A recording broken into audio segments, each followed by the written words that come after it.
The divorce papers hit the kitchen table while both my newborn sons slept against my chest, and my husband smiled like he had just won something. "Sign it," Brad said. Behind him, his boss, Vanessa Holt, stood in my living room with one hand resting on his shoulder. She wore a cream wool coat, red lipstick, and the kind of calm expression people have when they think money makes them untouchable. I had been home from Fort Belvoir Community Hospital for 3 days. 3 days? I was 42 years old, sore from an emergency C-section running on hospital coffee, and 2 hours of sleep holding twin boys who still had those tiny blue hospital bands around their ankles. My army duffel sat by the hallway closet half unpacked. My boots were still drying near the heat vent because that December storm had rolled into Northern Virginia hard and fast. I looked at Brad and said, "You brought her here." He didn't even blink. "Don't make this uglier than it has to be, Rachel." My mother-in-law Diane stood by the breakfast bar with her arms crossed. She had been staying with us to help, which mostly meant criticizing how I folded baby blankets and telling me formula was lazy. Vanessa glanced around my kitchen like she was inspecting a rental property. Brad slid a manila envelope closer to me. "The papers are fair. You keep your personal things. I'll handle the house." I almost laughed. Not because it was funny, but because my body didn't know what else to do. "The house," I said. "The one my re-enlistment bonus helped save." Diane snapped, "Don't start with that military martyr routine." One of the twins stirred. I shifted him higher against my shoulder. His little mouth opened, then settled again. Brad leaned down, lowering his voice. "Rachel, I'm asking you nicely. Sign it tonight." That was when I saw it. Not fear in his face. Not guilt. Confidence. He thought I was too tired to fight. He thought a woman 3 days postpartum with stitches under her sweatpants and 2 infants in her arms would just fold. I asked, "Where am I supposed to go?" Vanessa finally spoke. "There are shelters for situations like this." "Situations like this?" As if I were a scheduling problem. Diane pointed toward the front door. "Take your babies and get out. You've embarrassed this family long enough."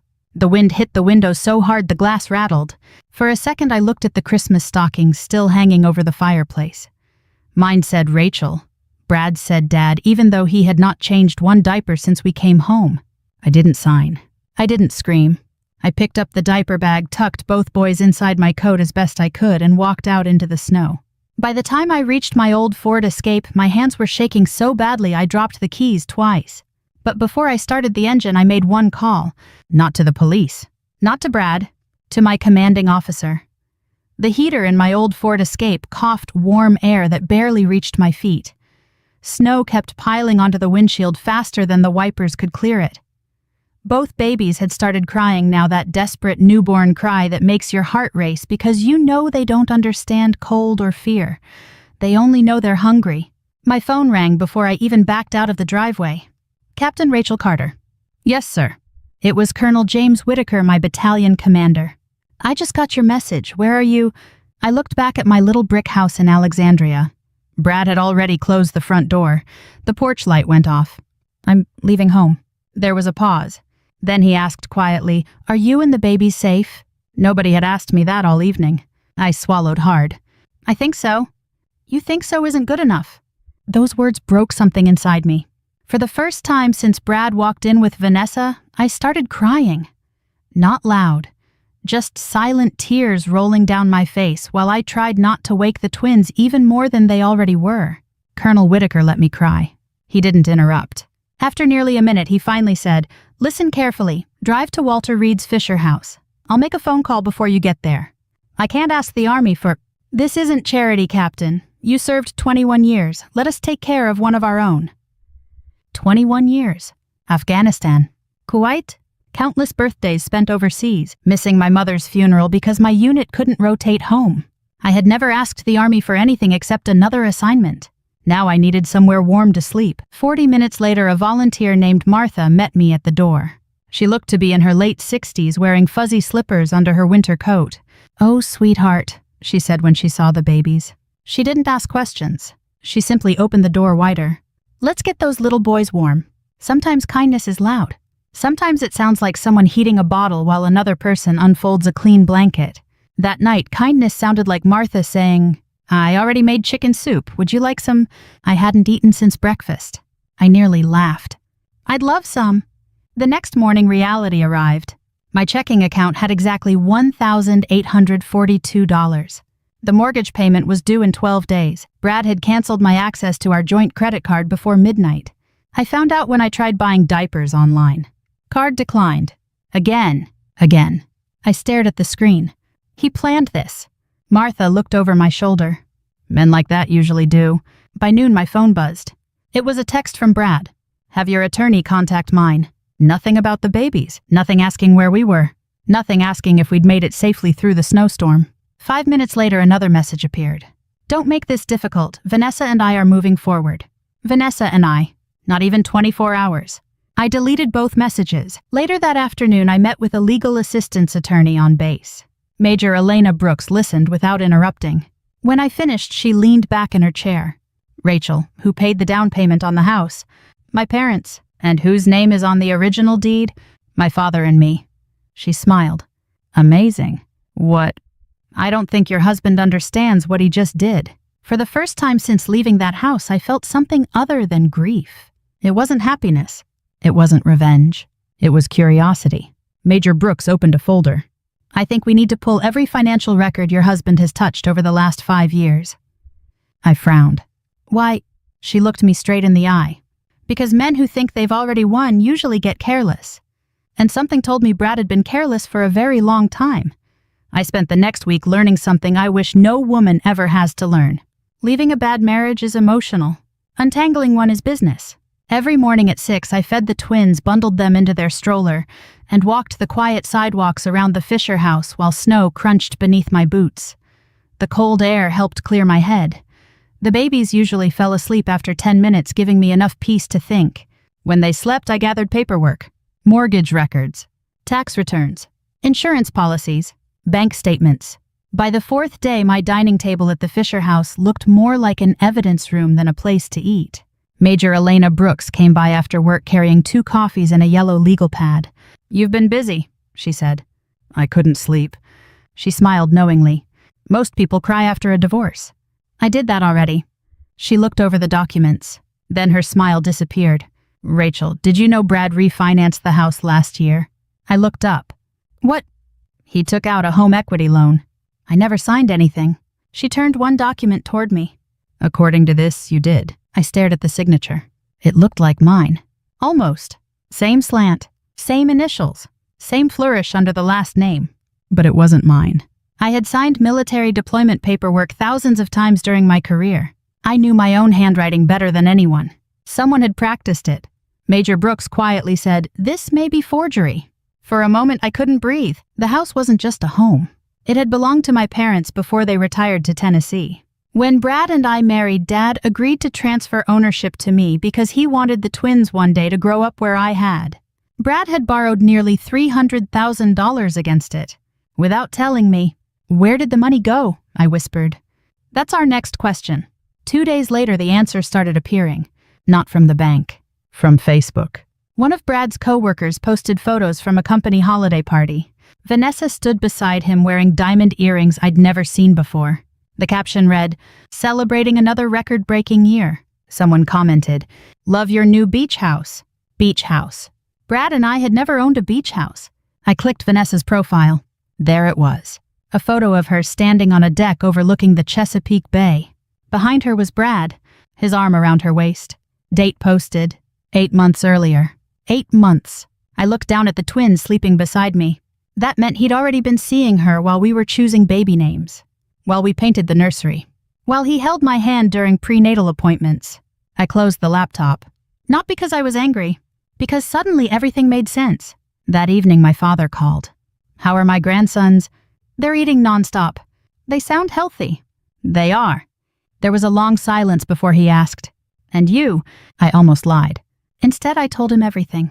Every detail. When I finished, Dad didn't speak for several seconds. Finally, he said, "Rachel, I need to tell you something." "What?" "I never fully transferred the property." I frowned. "What do you mean?" "The deed still requires my signature for any refinancing or sale." I sat upright. "What?" I insisted on that clause after Brad kept asking strange questions about the property's value. My heart started racing. So if he refinanced without me? Dad let out a slow breath. He may have committed mortgage fraud. For the first time, I realized this wasn't just a cruel husband walking away from his family. Brad had built his new life on lies. And lies leave paperwork. Lots of paperwork. Major Brooks had been right. The more confident Brad became, the sloppier he got. The following Monday started like every other one had since my life fell apart. Feed the twins. Change diapers. Answer emails from Army Human Resources. Meet with my attorney. Pretend I wasn't exhausted. The boys had finally settled into a routine. Every 3 hours they wanted bottles. Between feedings, they'd curl their tiny fingers around mine and fall asleep without a care in the world. Watching them reminded me why I couldn't afford to make emotional decisions. I needed to make smart ones. At 9 o'clock that morning, Major Elena Brooks walked into the legal office carrying a thick folder. I have something. She laid several bank statements across the conference table. Remember the equity loan? I nodded. We traced most of the money. She pointed to a highlighted transaction. $96,000. Then another. $41,500. Another. $78,000. I frowned. What am I looking at? She slid another page toward me. Luxury car dealership. The beach house down payment. High-end jewelry. My God. And this? She tapped the final transaction. Holt Executive Consulting LLC. I looked at the name. Holt. Vanessa Holt. So Brad wired money directly to her company. Repeatedly. The room went quiet. I whispered, he used our home to finance another woman's life. Major Brooks finished the sentence for me. That afternoon, I received an email from Brad's attorney. The subject line read, Final Settlement Offer. I opened it. Brad wanted nearly everything. The house, his retirement account, joint savings, even my grandfather's antique walnut dining table. At the bottom was one sentence. Mrs. Carter has no realistic ability to maintain the marital residence. I laughed. Actually laughed. Major Brooks looked over. What's funny? He thinks I'm broke. She smiled. That's useful. Later that evening, my father drove up from Tennessee. It was nearly 10 hours on the road. He arrived wearing his old flannel jacket and carrying enough homemade food to feed half the neighborhood. The moment he saw the twins, his face softened. There's my boys. He held each grandson carefully before looking at me. You've lost weight. I've been busy. You've been surviving. He didn't ask permission before hugging me. I hadn't realized how badly I needed that. Over dinner, Dad quietly placed another folder on the table. I stopped by the county recorder's office before coming. I looked inside. Copies of property records, original deeds, loan filings. One page had a bright yellow sticky note attached. Missing signature. I looked at him. This is yours. He nodded. They filed refinancing documents without my notarized approval. They forged it. They certainly didn't get it from me. He leaned back. Rachel, I've run a construction company for 40 years. I know. I've seen people cheat. I know. But I've also learned something. What? The first lie always needs another one. 3 days later, that second lie finally appeared. Brad called. Not to ask about the twins, not to apologize. His voice sounded strangely cheerful. Rachel, what do you want? I heard your father has been snooping around county records. I said nothing. He chuckled. It won't matter. What won't? The paperwork is done. You sound confident. I am. Then he added something that made me stop breathing.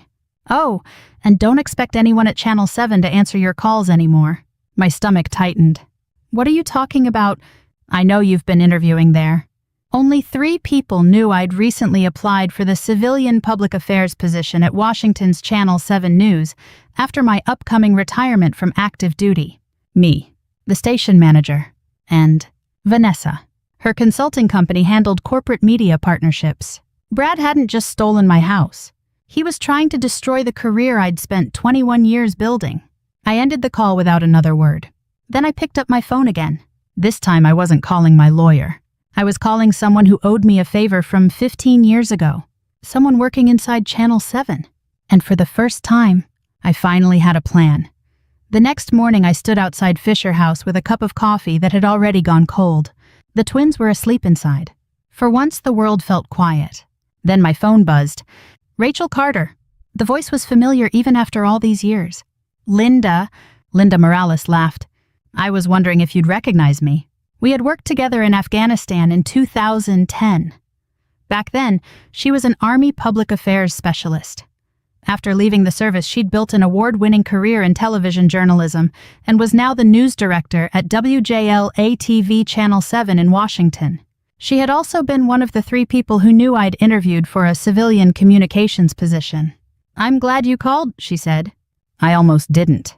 I figured. I leaned against the railing. "I need to ask you something." "Go ahead." "Did someone tell you not to hire me?"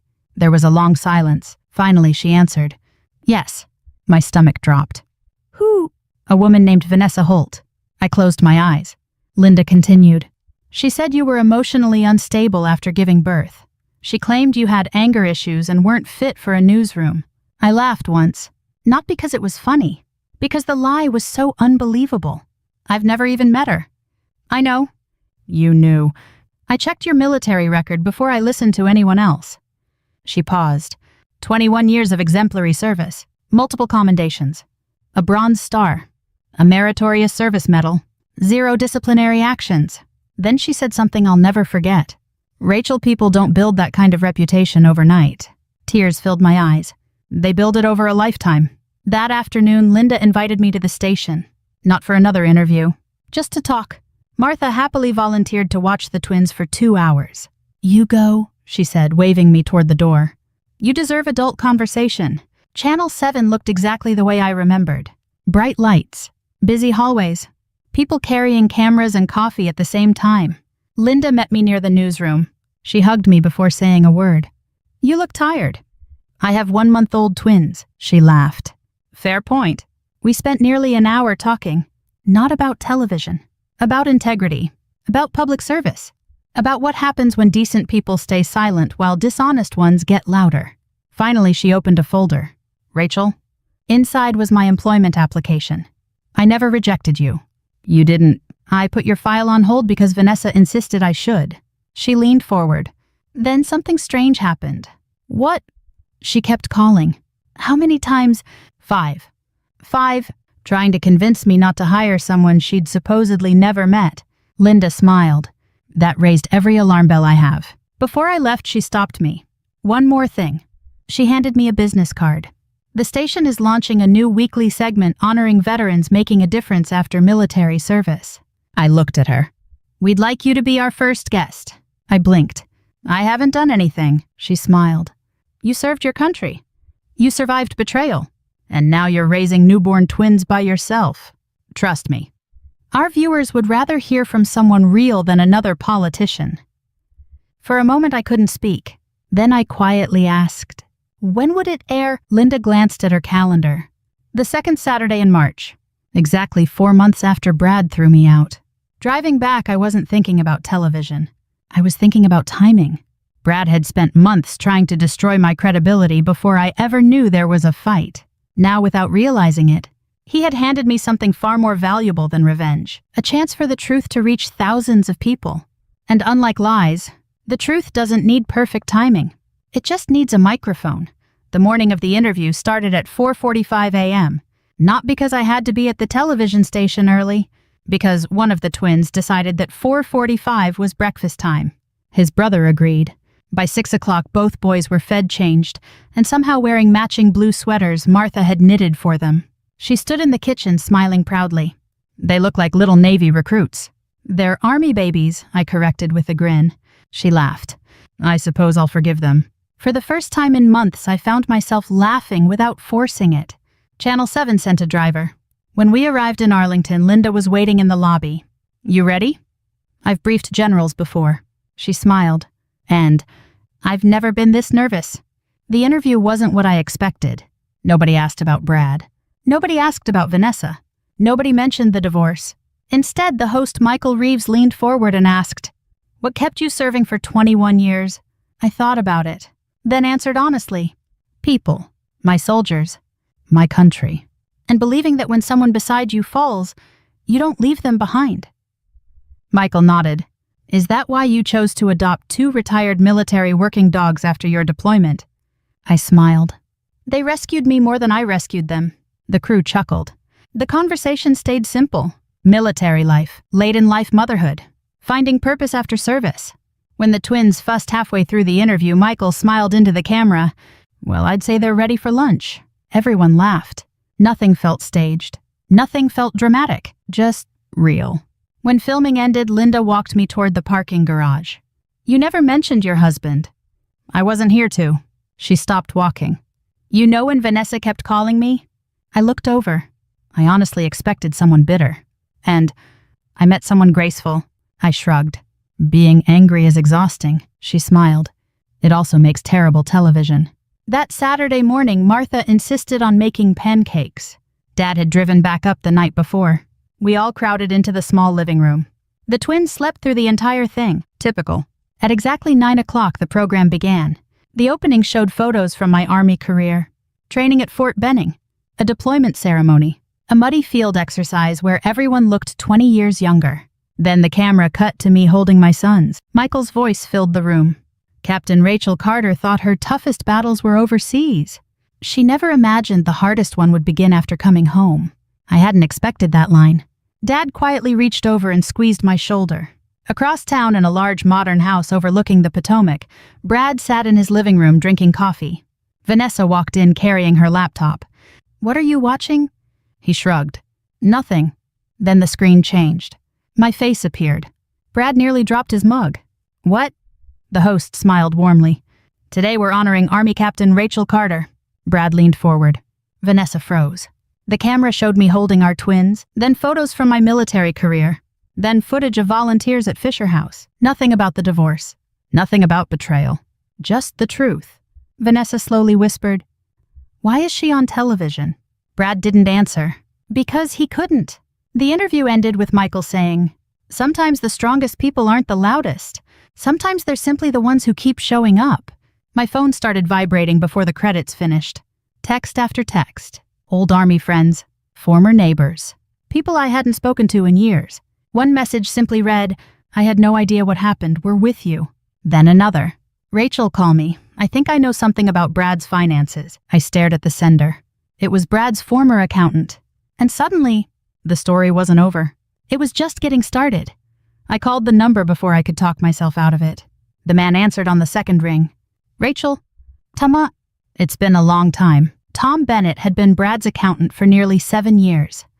We'd met dozens of times during tax season. He wasn't the kind of man who enjoyed gossip. He spoke carefully, wore the same brown loafers every April, and always brought a calculator instead of trusting the one on his phone. If Tom was calling, something was wrong. "I saw you this morning," he said. "The interview, my wife had it on." He hesitated. "I owe you an apology." "For what?" "I should have called months ago." My stomach tightened. "What happened?" "I can't explain everything over the phone." "Then explain what you can." Another pause. "I resigned from Brad's accounts 3 months ago." "Why?" "Because he asked me to sign off on financial statements I knew weren't accurate." I gripped the phone tighter. "Rachel, there are things you need to see." That afternoon, Dad watched the twins while I drove to a small diner in Fairfax. Tom was already there. Same brown loafers. Same neat gray mustache. But he looked older than I remembered. He slid a thick manila envelope across the table. "I've kept copies." I looked at it without opening it. Copies of what? Everything I legally could. Inside were bank records, corporate expense reports, property tax filings, wire transfers. There were yellow sticky notes attached to several pages. Tom pointed to the first one. "See this? A transfer of $82,400. Recipient: Holt Executive Consulting LLC. Brad listed that as a business consulting expense. But it wasn't." Tom gave me a tired smile. "Rachel, your husband sells industrial equipment." "I know." What exactly was his boss consulting him about every single month? I didn't answer. I didn't have to. Tom flipped to another page. This one bothered me even more. The payment description read, "Executive Housing Assistance, nearly $140,000. The beach house." Tom nodded. He used company funds to help buy it. Was that legal? Not if the board never approved it. I slowly looked up. "You're telling me Brad wasn't just cheating on me?" "No. He may have been stealing from his employer, too." Tom folded his hands. "I can't accuse him of a crime. But I can tell you the numbers don't make sense." For several seconds, neither of us spoke. Finally, I asked the question that had been haunting me for months. "Did everyone know?" Tom looked genuinely surprised. "No. People suspected the affair, But no one knew he was planning to leave you right after the twins were born. He sighed. When they saw your interview this morning? What? A lot of people started talking. About me. About Brad. Before we left, Tom handed me one final envelope. This didn't come from me. Then who? It arrived anonymously at my office. Inside was a flash drive. No note. No return address. Only 3 words written in black marker. Watch Vanessa's emails. I frowned. What is this? I haven't opened it. Why not? I didn't want anyone accusing me of tampering with evidence. Evidence. That word echoed in my head the entire drive home. That evening, Major Brooks examined everything Tom had given us. She carefully organized the documents into separate folders. Mortgage, corporate expenses, personal transfers. Then she held up the flash drive. We're not plugging this into your laptop. I figured. She smiled. I know someone in Army Cyber Command who owes me a favor.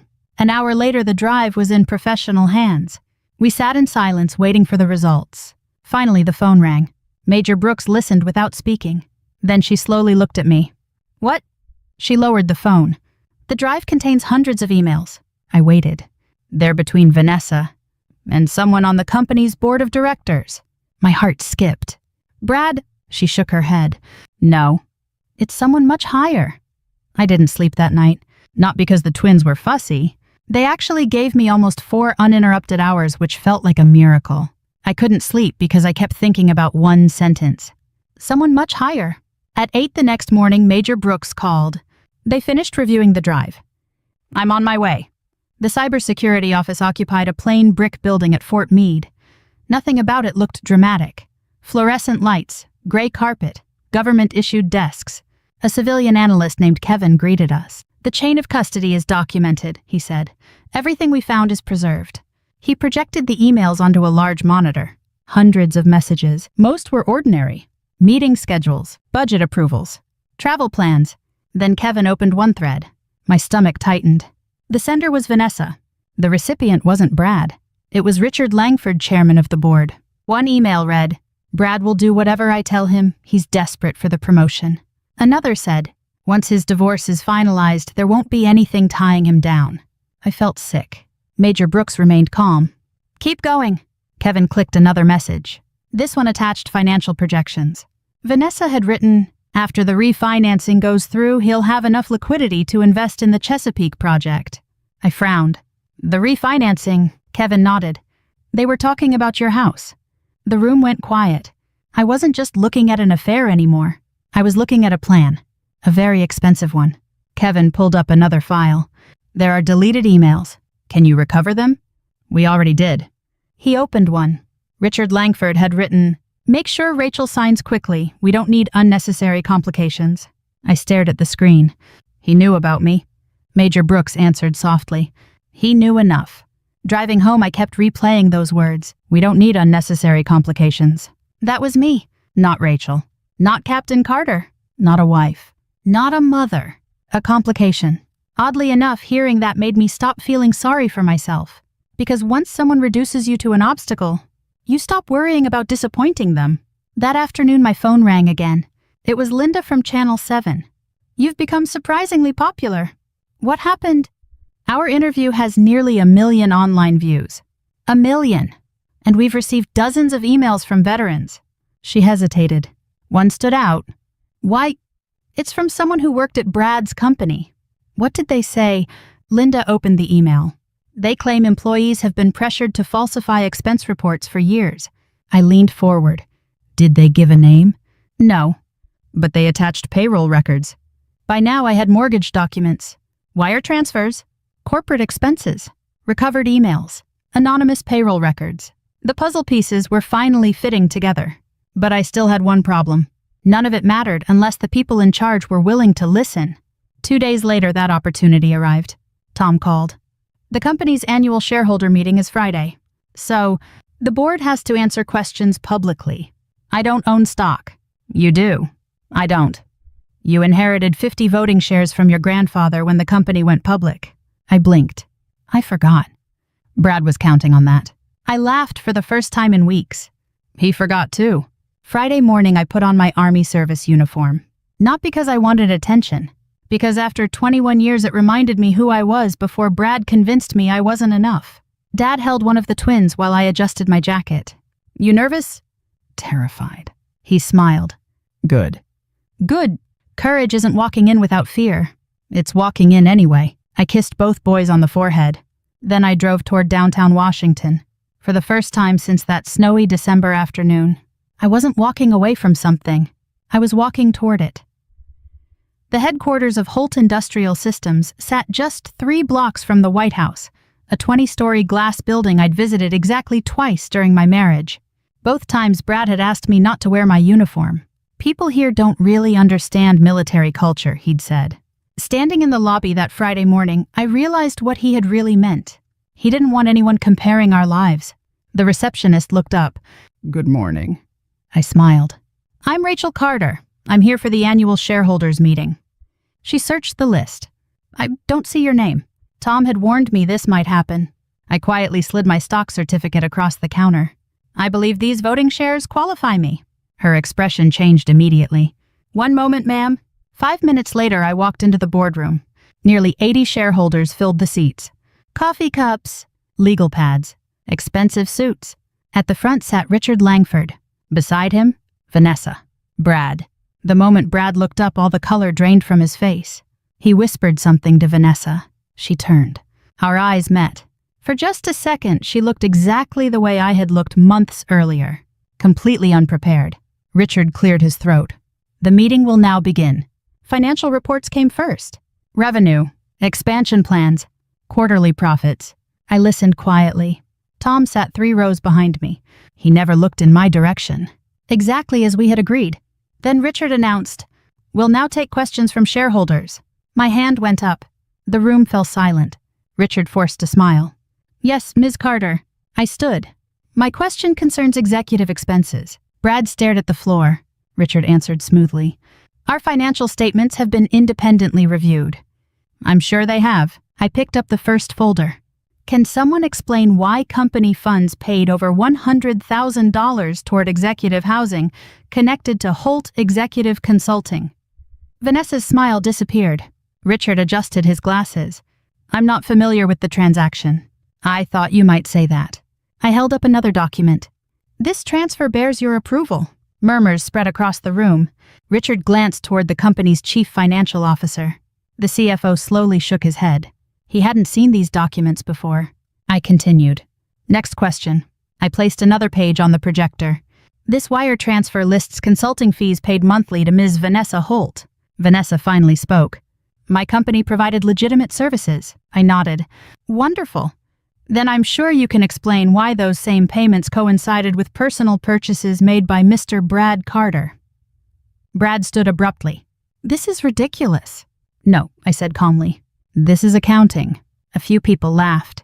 Not loudly. Just enough to make Brad's face turn bright red. Richard tried to regain control. This meeting isn't the proper venue. It became the proper venue.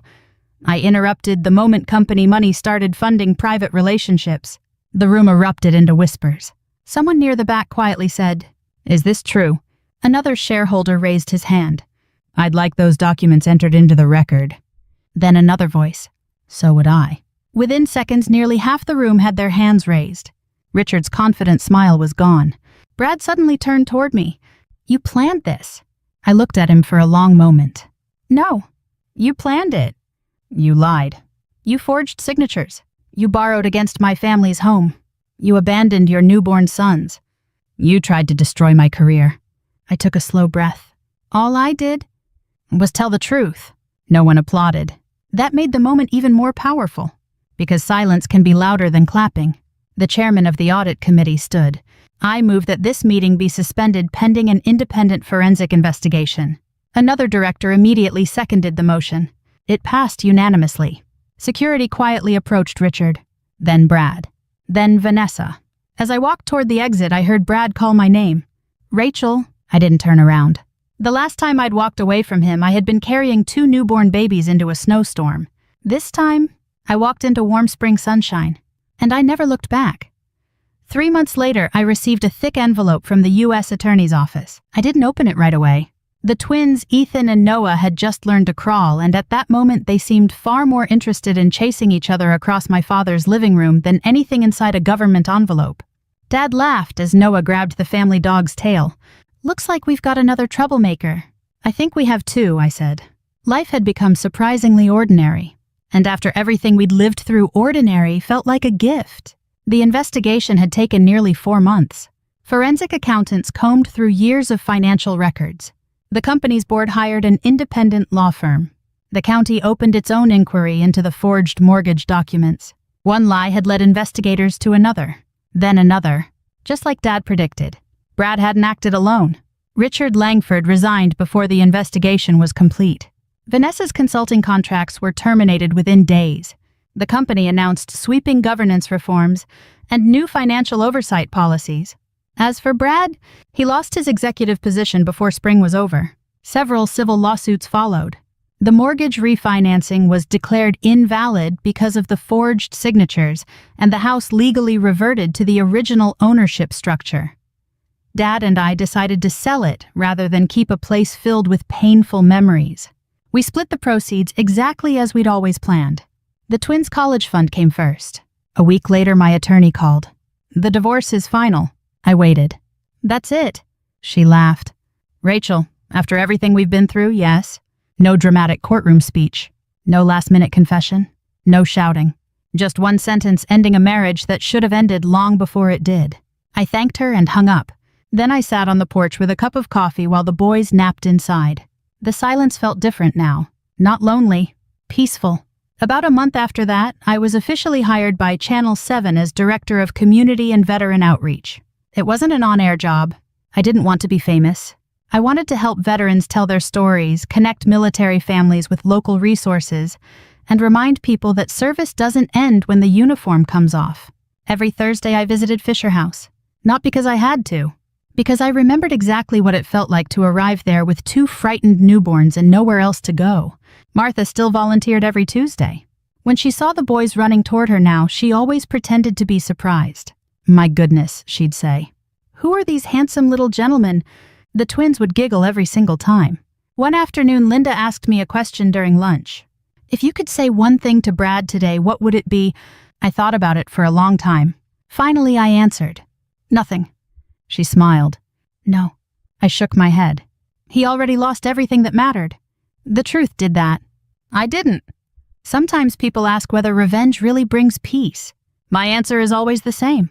Revenge built on anger fades quickly. But standing up for yourself with honesty, patience, and dignity can change the course of your life. I didn't win because someone else failed. I won because I finally stopped letting other people decide what I was worth. If my story reminds even one person that it's never too late to walk away from disrespect, then sharing it was worthwhile. And if you've ever had to rebuild your life one difficult day at a time, I hope you know you're stronger than you realize. Thank you for listening. The end.